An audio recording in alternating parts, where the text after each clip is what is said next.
और जो लोग आप पे पथराव करते हैं, टेंशन मत लेना।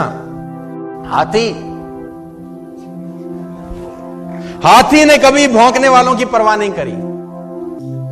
अच्छा देखो, किसी गांव में एक हाथी आ जाए, मैं उस दिन भी सुना रहा था किसी को, तो गांव भर के वयोवृद्ध जो बुजुर्ग लोग रहते हैं हाथ जोड़ के खड़े हो जाएंगे, जय हो गणेश जी महाराज, जय हो गणेश जी महाराज।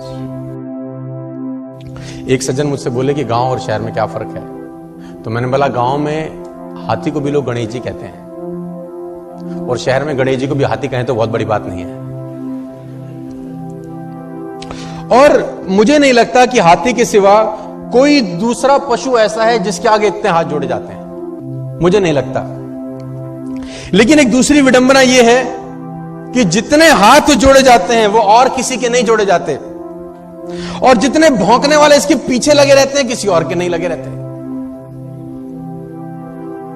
गलत तो नहीं कह रहा मैं आपसे। जितने हाथ जोड़े वाले इसके सामने खड़े रहते हैं उतना किसी और के नहीं, और जितने भौंकने वाले इसके पीछे रहते हैं किसी और के नहीं।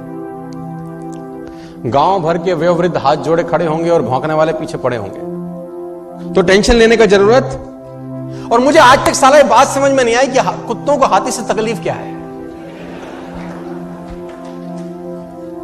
हमको कुत्तों की बात समझ में नहीं आती, उनको हमारी नहीं आती। अगर समझ में आती तो हम पूछते कि भैया तुम्हें तकलीफ क्या है, और कुत्ते जवाब देते तो क्या देते मैं ये भी बता दूं आज आपको।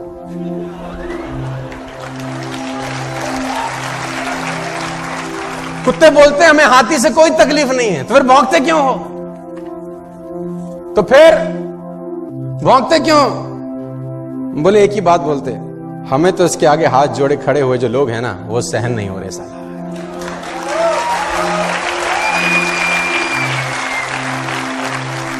और सही बात है, जिसकी जितनी स्तुति होगी उसकी उतनी निंदा भी होगी।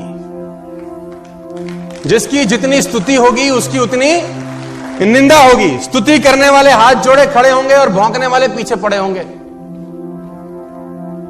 तो घबराने का जरूरत नहीं है कि अगर लोग आपको ताना मारें, टेंशन दें, आप अपना मस्त आगे आगे चलो।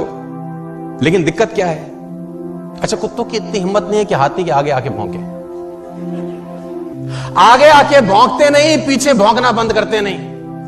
लेकिन आप देखो, हाथी को देखो, उसकी चाल में मस्ती बनी रहती है यार, क्योंकि वो हाथ जोड़ने वालों के पास ठहरता नहीं है और भौंकने वालों की तरफ मुड़कर देखता नहीं है।